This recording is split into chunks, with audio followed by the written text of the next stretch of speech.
it is my pleasure to introduce to you someone who has stressed creativity in the classroom, has challenged the way we view education, and, as we at AMCO believe, and many, many teachers around the world also believe, is an inspiration to the entire educational community. Ladies and gentlemen, Sir Ken Robinson.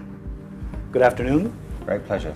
The pleasure is ours, and on behalf of AMCO, I thank you for this opportunity to take time and speak with us here today, to hear your point of view, your ideas on different themes related to bilingualism and technology in the classroom. To begin with, you have been seen or reviewed as an educational provocateur. Why do you think this point of view has been taken? Why do you think you have been perceived in this way? Yeah, it's hard to know, really. I think it's because I've spent most of my life trying to promote transformation in education. Mm-hmm. And it's provocative, I think, to people who want to maintain the status quo. And I think the status quo has to be challenged for the sake of our children and for the sake of our communities. So it's not that I'm setting out to be particularly provocative. I have to say I don't find my ideas provocative. I don't provoke myself at all, as much as I say. But I don't think I provoke teachers. Okay. And my experience, as you said in the introduction, is that teachers, people who work in schools, people who work with students, understand what I'm saying. I think it's common sense. It's about finding individual talents. It's making education personal. It's about making proper use of technology. It's about individualizing education. And it's also framing that in a recognition that the world is changing faster than ever before. And our current systems of education were designed not for this century, and not even for the last one, but for the one before that, the 19th century. Mm-hmm. So if I am provocative on these subjects, it's only, I think, to people who don't see the need for fundamental change. And I think a lot of people in education do see that and see that I'm really trying to champion their cause. When you think of a multi-competent profile, what comes to mind? You're encouraging students or teachers to develop not just one particular set of skills, but a whole range of different skills and abilities. It seems it's very important just now, going back to what do students need for the 21st century.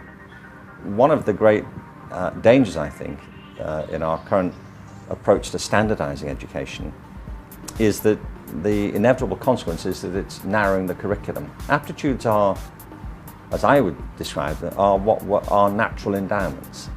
You know, the capacities we have at birth, and some we all have because we're human beings. Yes. And some we don't have because we're human beings. I mean, dogs are much better at certain things than we are. Mm-hmm. Bats are very good at certain things we're not. They're very good at echolocation, hanging upside down for months on end. Abilities are different. You may have aptitudes that you've never discovered, and you may have ones you know about but you've done nothing with. You've never developed them. We're all born, for example, with an aptitude to speak many languages. Yes. We are. If a child is brought up in a household where many languages are spoken, they will learn all of them. Mm-hmm. There's no natural limit, I don't think, but they'll just learn them.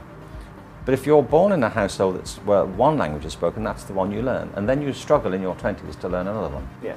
So our aptitudes don't always become abilities, and many of our aptitudes never develop because our schools ignore them, because they're obsessed with a certain type of competence. Mm-hmm. And I'm saying that for the future we need to help students understand many more of their natural aptitudes and bring them to competence in them.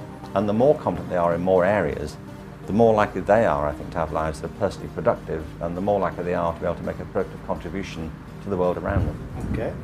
Along those lines, when I say total learning environment, what comes to mind? An environment which is stimulating to students, where they learn from each other, where there's a sense of possibility, where there are many different avenues for learning and for exploration. You know, the whole range of our senses are given the possibility of expression, which is visually stimulating, where there is music, where there's an opportunity to move, there's an opportunity to work with people. A lot of our environments shut down all kinds of options. Sitting kids in desks for hours on end shuts them down. But it's one where a total learning environment is one where students have opportunities to learn through many different media and modes, and which excites their interest in learning rather than suppresses it. All right. When you think of a brilliant student, a brilliant child, what comes to mind? Well, brilliance is a sense of radiance and of energy, and something that both gives out energy and reflects energy. Mm-hmm. And I believe it very strongly that all children are born with immense creative energy and with a kind of power of personal transformation and a vast curiosity about the world around them. I sometimes see, that children go into school at a young age with tremendous enthusiasm, their eyes shining, and often you see the light starting to go out from them, their energy starts to dim. Definitely. And it's because of the environment, I think. It's because of the ways they're expected to behave, the ways that their energies are curtailed and shut down. And I don't mean we should give children free rein. I think we all need structure and we need support and help and guidance. But you would hope over the course of their education that light would shine more brightly. It wouldn't dim. They'd come out feeling even more energetic. They'd feel even more curious. They'd feel even more empowered to carry on learning. And that, to me, would constitute a powerful education, a strong education, if children come out not dimmed by the experience, but fired by the experience, if their light is shining brighter. In the classroom, what should a teacher's role be, and what skills are needed by the teacher in order to be successful, in order to have a successful class? Teaching isn't just a process of downloading information. It's really a question of stimulating imagination and inquiry. Okay. So finding creative ways into material, finding ways of introducing it so kids find it engaging and interesting, and then also being able to have a nuanced approach to individuals in the room and how they work best and how they think best, is at the heart of great teaching. Very often I think it happens that people are trained on the assumption if they just know their material and they know the standards and the curriculum, their job is to transmit it.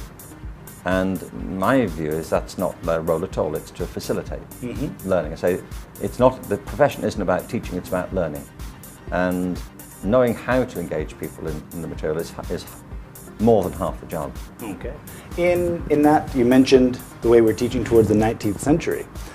Let's take it another step further. If a student starting school today in first grade, since we don't know what the future will hold, since we can't predict what's going to happen, what tools, what skills, what can we help that student learn, or what will they need for the year 2024 when they graduate high school and beyond? One of the purposes of education, as I see it, is to enable students to understand what lies within them. Okay. And my conviction has always been that we're born with immense natural talents. Everybody is. If you're a human being, it comes with a kit. We think in all sorts of different ways. That's the whole idea behind Howard Gardner's arguments for multiple intelligences. Yes. We don't just think in words or numbers, although we do think in those ways, but we think visually, we think in movement, we think in sound, we think kinesthetically. To be a human being is to be a repository of immense, diverse talents. And many people never discover what their talents are. So one of the best ways we can enable our students to face the world around them is to understand the world within them. Okay. But we also have to enable them to understand the world around them. And that's a cultural process. It's about learning to communicate with other people, understand other people's points of view. And the mission, as I see it, for education now has to take account of how this world around them is really changing fundamentally. These are among the core skills that students now need. They need to be creative, they need to be able to communicate, they need to be able to work in teams, they need to be culturally literate, and they need to have an ability to respond to other people's points of view and to empathize. It's why there's so much talk these days properly about emotional intelligence and interpersonal skills.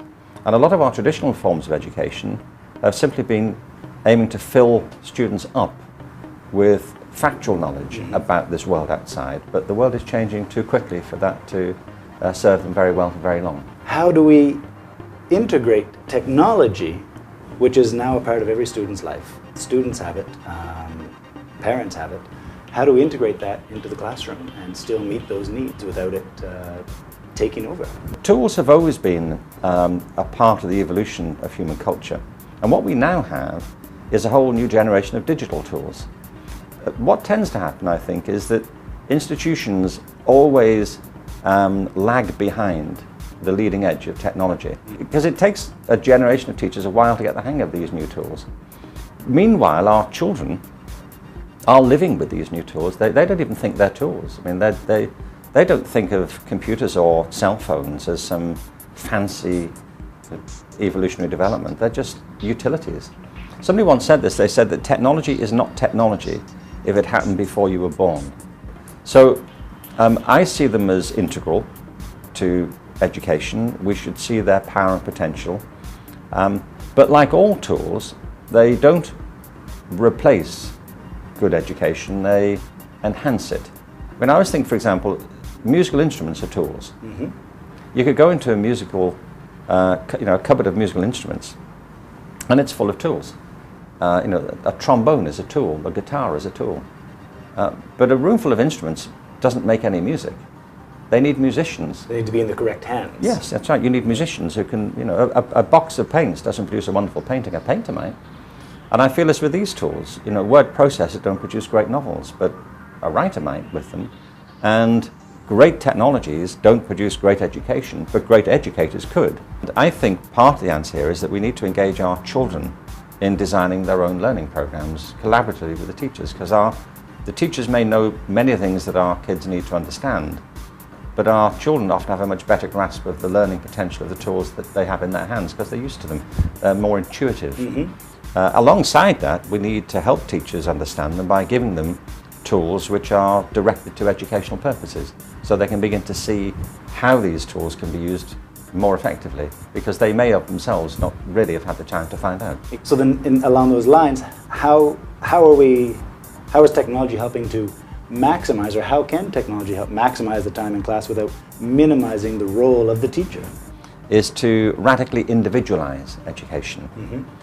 I think that what the new technologies offer, and we call them new, they've been around for quite a long time, but they're evolving very quickly, but they also give the opportunity to have children and students learn at their own rate much more. You can have personalized programs. There can be portfolios that they're operating on. They can be moving between projects. Teaching entails learning. And that's what we should be concerned about. It's not so much teaching that is the focus of education, it's learning. The learning side. And teaching is a process of enabling learning to happen. It's not just a process of teachers kind of downloading what's in their mind. Mm-hmm. It's about trying to stimulate what's in the students' minds. And the technologies provide a whole battery and array of new techniques and possibilities for doing that, including, say, the radical personalization of education. And why that matters, I think, is that education in the end is personal. It's about people. Most definitely. And all children learn differently. We may want them to learn similar things, but they'll learn them differently. So people do pick different things up, and a lot of kids disengage from education because it doesn't speak to them. Mm-hmm. And I would never see the digital technologies as the whole answer to education. They don't replace education, they enhance it. Okay. And in the right hands, like a great instrument, they can produce wonderful music. What can we do to help remedy this so that content is not limited to the internet? There are other ways, as you know, of accessing it, of working offline. I know that's part of the system that you have and promote, and I think that makes good sense, because it's a way of not being over-dependent mm-hmm. on the technology, but of kind of capturing what the technology has available at any given time. And it also seems to me that it contributes to something I think is very important to higher education, which is collaboration. We often teach children in isolated units. I mean, they're in classrooms. We teach them in groups, but not as groups. They're groups, they're kind of individuals isolated. And what we can do with these tools now is to connect people and have them work collaboratively. And that's really how innovation and creativity most often flourish, by rubbing up against the ideas of other people, being stimulated by them and adding to them and contributing to them. Okay. How do you feel our AMCO's platform, AMCO's methodology, will help meet or help resolve some of these challenges that we've talked about so far? Well, what you have in the system, as I'm coming to understand it, is firstly a genuine attempt to integrate disciplines and to show connections between them, to show how one field of work can influence and affect another. The immersion approach you have to language, I think, is absolutely based on the right principles. That is our foundation. Definitely. Yes, I think it's absolutely vitally important that you learn the language by speaking it and by trying to live it and to breathe it, rather than trying to learn it by osmosis through another language. It's what I'm saying, really. If you want to do something, do that. Yeah, don't do something that's like it. Do that. So I think the immersion in language is absolutely the right and proper approach to this. And also the ways in which you're integrating technology itself, the new digital technologies, within the process of teaching and learning, within pedagogy, giving children their own personal interfaces, but also giving teachers a way that they can communicate with them collectively or individually.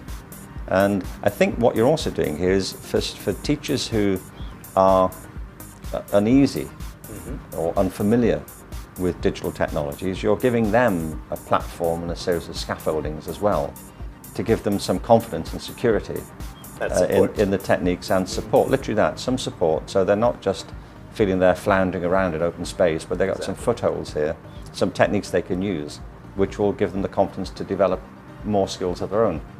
So to me, that it's an approach that's not just intended to provide some structure for the student, it's also giving, I think, a very helpful structure to the teachers themselves. And of course, like any learner, and the teachers themselves are learners, I mean, good teachers are always learning. What you're giving them is a system which, as I see it, they can improve on, add to, elaborate as they become more confident. We definitely do. We definitely do elaborate. We definitely do evolve year by year, and in some cases month by month. But if you would, if you could give one message to them, one suggestion to those teachers who will be watching this today, what is one thing you would like to say to those teachers within our system? I always do want to say to teachers that they're doing the most important work. The ability to help stimulate the minds of children and their capacities for learning it really sits at the heart of our cultures and our civilizations. H.G. Wells, the famous science fiction writer, once said that civilization is a race between education and catastrophe. And it's a rather dramatic way to put it, but education is a process of personal empowerment, and it's a process of cultural growth and development. It's why we invest so strongly in it. It sits at the heart of our economic aspirations. And those three areas, economic development, cultural development and personal development, aren't necessarily at odds with each other. In the best education systems, they are fully complementary. But it all comes down to the talents and the passions of teaching. The influence of teachers is enormous. Their contribution is enormous, and I think it's one of the most important jobs people can do if they love to do it and they do it well. And it's easy for teachers to forget that, I think, in the current pressures to standardize and to politicize education. But at the heart of it, I think, is one of the most important roles anybody can take on, and the profession itself is one of the most honourable that people can become part of. And I always want to encourage people to value themselves as much as they value their own students. I can't thank you enough for your time. This has been fantastic. Everything you have said to me today, to us today, has been enlightening, to say the least. Has been just a very, very special hour that we've been able to spend with you here today. And Sir Ken Robinson, on behalf of AMCO, thank you so much. We thank you very much for your time. A great pleasure, thank you.